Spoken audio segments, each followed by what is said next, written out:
Adlaw karon nga Lunes, Pitsa 23 sa buwan sa Hunyo 2025. Pagbasa gikan sa basahon sa Henesis.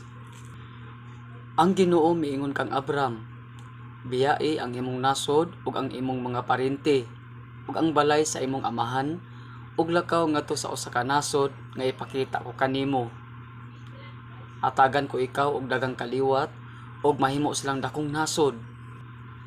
Panalanginan ko ikaw o gimuon kong bantugan ang imong ngalan aron mahimo kang panalangin alang sa uban. Panalanginan ko katong magapanalangin kanimo, apan tunglohon ko katong magtunglo kanimo. Ang tanang nasod sa kalibutan maghangyo kanako nga panalanginan ko sila ingon sa pagpanalangin ko kanimo. Sa napanuigon nagkapito ag lima si Abram, mibiya siya sa Haran, sumala sa gisugo kaniya sa Ginoo. Og nikuyog kaniya si Lot.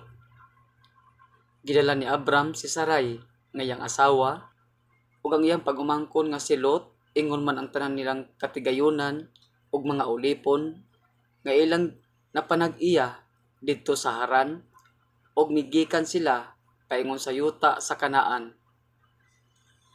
Sa pag-abot nila sa Kanaan, milata si Abram sa maong yuta hangtod nga nahiabot siya sa balaang dapit sa siyudad sa Sikim, ang sagradong kahoy sa More. Niadtong panahona, ang mga Kanaanhon nagpuyo pa sa maong yuta.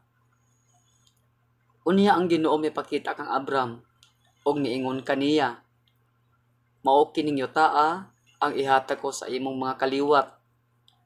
Og didto nagbuhat si Abram og halaran alang sa Ginoo nga mipakita kaniya. Human niini mipadayon siya paingon sa habagatan ngadto sa bukid sa silangan sa siyudad sa Bitel, og nagkampo siya didto sa tunga-tunga sa Bitel, sa kasadpan ug sa ay sa silangan. Nagbuhat usab siya didtog halaran og gisimba niya ang Ginoo. Unya, ipadayon siya sa habagatan, gikan sa usa ka kampo ngadto sa laing kampo, paingon sa Nigib. Ang pulong sa Ginoo, salamat sa Dios. Pagbasa gikan sa santos nga ebanghelyo sumala ni San Mateo. Himayaon ikaw, o Ginoo.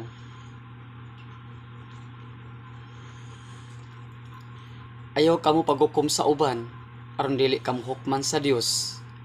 Kay hukman kamo sa Dios ingon sa paghukom ninyo sa uban.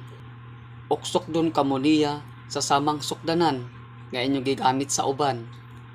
Nganong nagtan-aw ka man sa puling sa imong isikatawo, apan wala mo tagda ang troso diya sa imong mata. Unsaon mo man pag-ingon sa imong isikatawo, abi, kuhaon ko kanang imong puling nga naa may troso sa imong mata. Maot, kuhauna ang troso nga naa sa imong mata aron makita ka pag-ayo ug makuha mo ang puling sa imong isikatawo. Mga igsoon, ang ebanghelyo sa atong Ginoo, daygon ikaw o Kristo.